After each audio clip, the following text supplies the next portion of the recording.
Well, we'd much rather be having a conversation previewing the Drake Relays coming up this weekend, but unfortunately, COVID-19 has canceled spring sports in the state of Iowa. And we're sitting here having a conversation with the co-head coaches for the Decorah girls track team, Brad Johansen and Cristy Nimrod. And as we talked to both of you, just from an educator standpoint, you haven't been around your kids here in a couple of months and won't be having that face-to-face contact for the remainder of the school year. We'll start with you, Cristy. As a longtime educator and coach, how empty of a feeling is that for you? It's terrible. You know, I'm doing things at home and spending time with my family and doing those things that feel really good. But there's this heaviness of not being able to see kids and not being able to interact. The reason I'm in education is because I love being around kids. I love teaching. I love coaching. And not having that direct face-to-face is really hard. And Brad, I'll ask the same question to you. How weird, how empty of a feeling is this for you? You know, often when you coach, you don't sleep well at night. And you wake up in the middle of the night, your brain's always thinking of things that are going on, things you have to do. Here we get to this virus, and I find myself waking up in the middle of the night thinking about things that I should be doing, which were things with kids, and you just flat out miss them. It's just shocking, not shocking, but it reinforces what Cristy said, that you got in this business because of them, and when you are not around them, you quickly realize how important they are to your life. And this track team in particular this year, so many kids with so many goals. Of course, you got that long conference streak going on, Cristy. You also have that pretty good streak of top 10 finishes at the state track meet. I'd imagine, especially for your seniors, that empty feeling was there for them as well, and for you guys leading them in what was likely to be another great track season for the Decorah girls track program. What we were seeing for the first month of practice, and the quality of workouts, the attitudes, everything was set up to do the things that we wanted to do.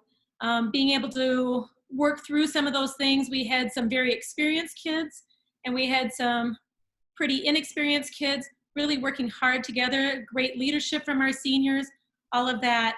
I had a couple conversations with kids, and they said, you know, I'm doing these optional workouts that you put out, and I'm working really hard, and I can feel that I'm getting better, but I really miss seeing our team. And, you know, that just nails it. We know that they can work hard at any time, and they're willing to do that. They're very internally driven to do things, but not having their teammates around them, that's part of the reason they're out. They want to be part of a team, and family came out over and over again when we talked before this happened. You know, what's the most important thing to you? Family. I want to take care of each other. I want to be there. I want to get stronger for my family, all of those things. So we're really missing that family part right now.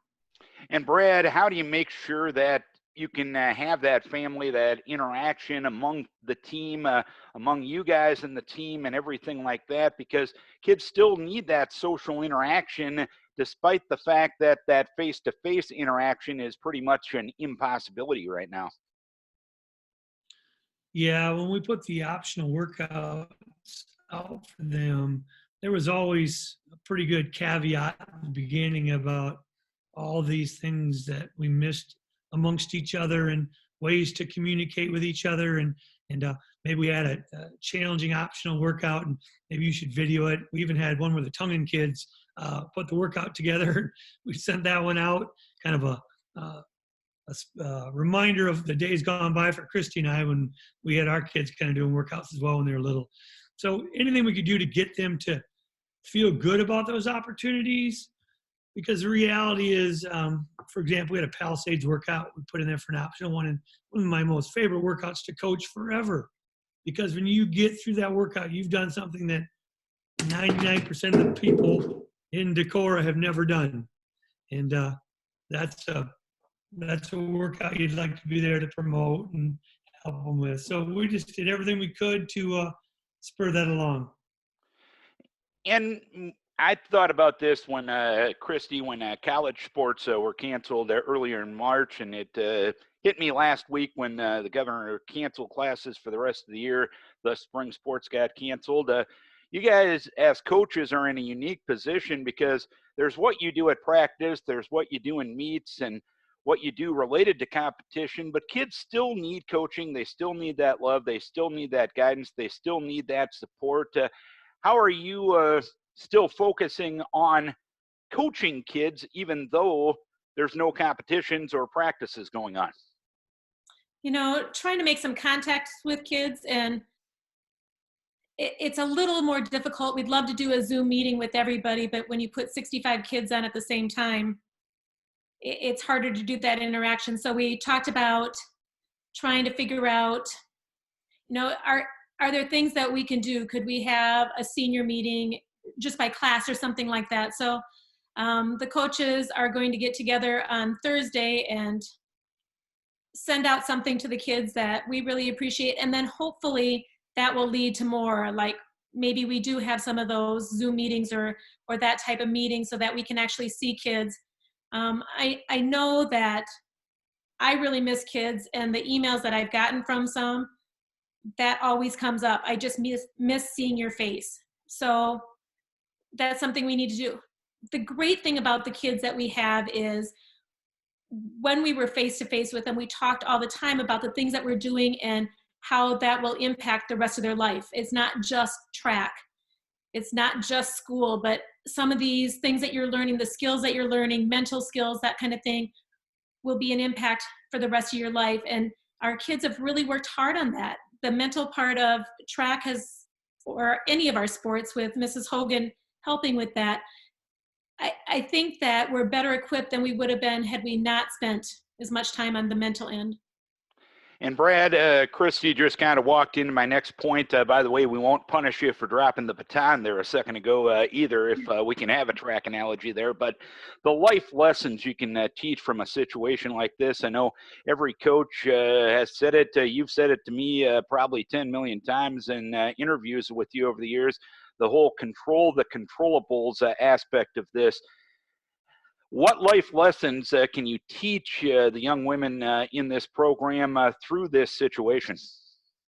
You know, it's ironic. A theme we had this year is we had our group of seniors, so we had a list of powerful women in history, and each of the seniors had to talk about one of those powerful women and why they were powerful, what were their great aspects, and what did they bring, what lessons did they teach.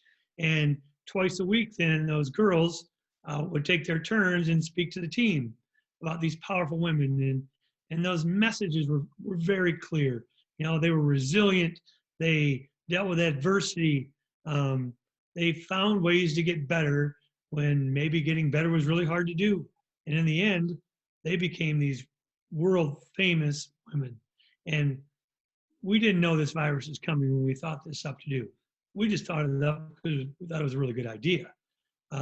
The virus just gives us an opportunity to walk the walk and talk the talk, because you do have to be resilient. You do have to have a positive attitude. You do have to realize that you're going to get through it. You just have to have that little inner drive, that little confidence says that I can do this. I can get up today and make it a good day. And, you know, this is a day that you've never put a fingerprint on. So let's go put a good fingerprint on the next day you get up and make each day the best you can make it.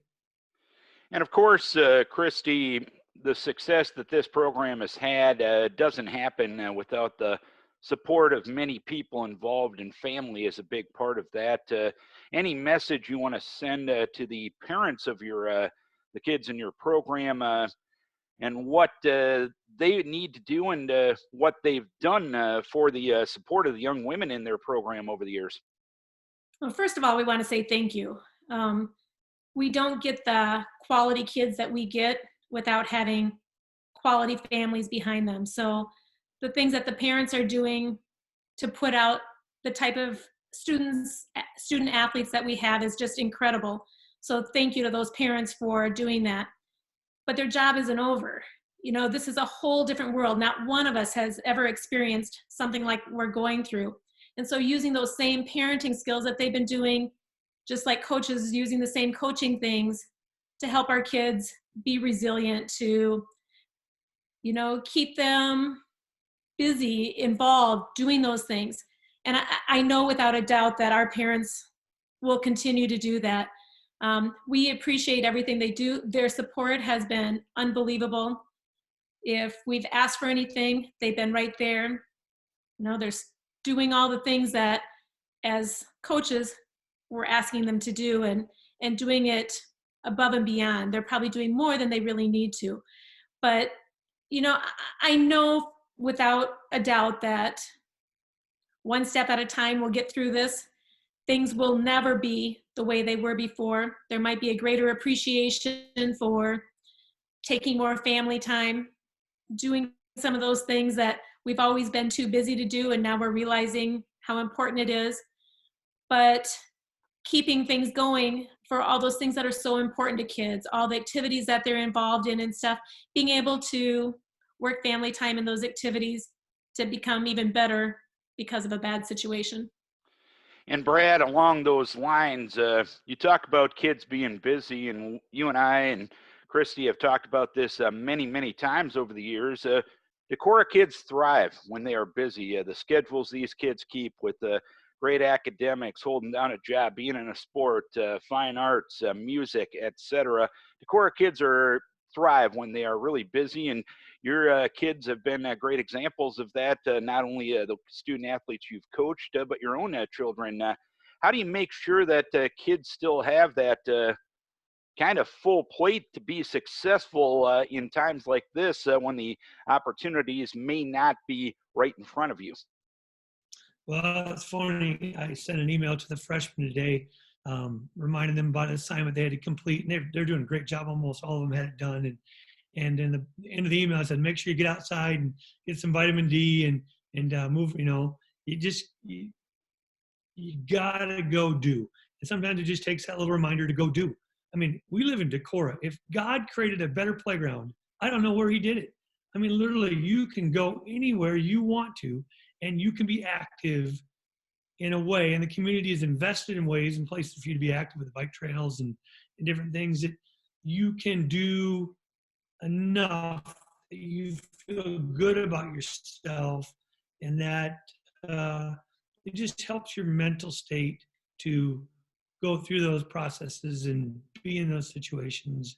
My fear, I guess, would be that kids are stuck at home and they just won't leave their house. And that, I think the detriment of that behavior will be long-lived and hard to overcome.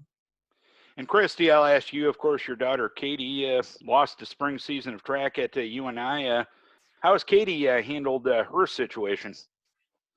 Well, I'm in a lot better shape than I've been in a long time.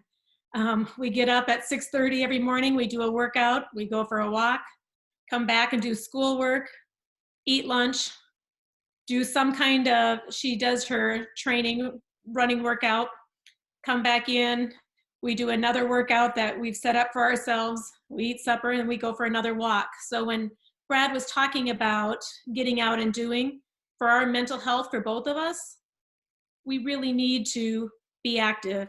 We ride our horses, we just do lots of things.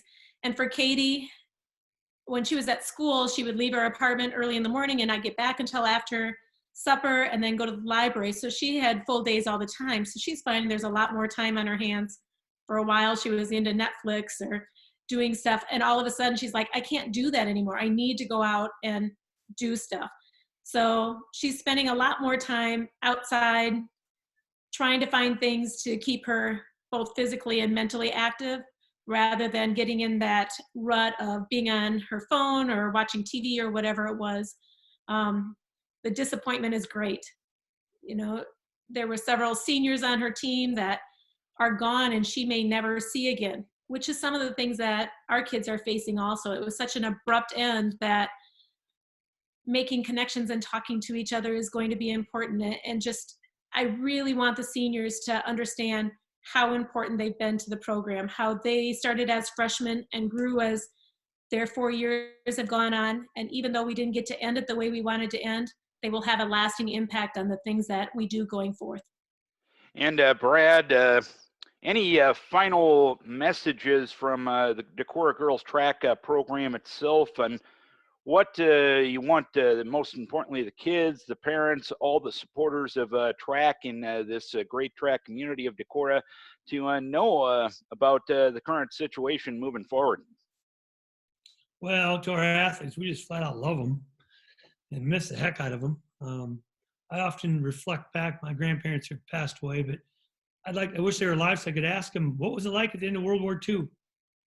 You know, there had to have been this sense, I know there was, an appreciation for what you lost, and an intensity to live and live life large. So I'm hoping that as we come through this and we have perspective, that all of us will appreciate every opportunity we have.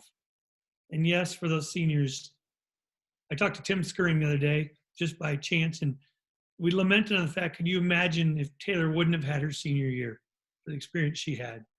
And I said I couldn't imagine, and I can't imagine what these seniors are going through because none of us have gone through that before. So I miss them terribly, and I'm looking forward to coaching everybody again, and I look forward to seeing all those seniors sometimes down the road to personally talk to each one of them and tell them how much they meant to me. And Cristy, any final words from your perspective?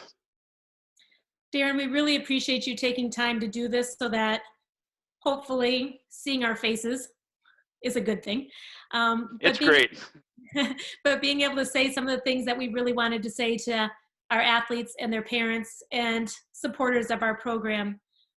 We really appreciate everybody out there and are sad that we don't get to do the things that we love to do. And I know that the kids are, but we're going to get through this and we'll come out stronger because of this.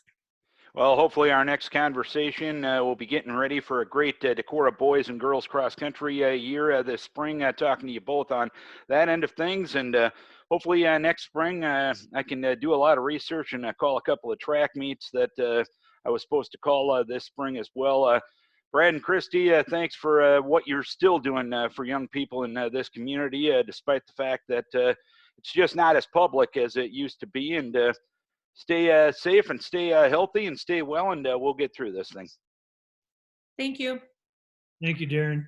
That's Brad Johansen and Cristy Nimrod, the Decorah Girls Track co-head coaches, talking about the current situation regarding spring sports being canceled and COVID-19. We'll get through this and come out better on the other side.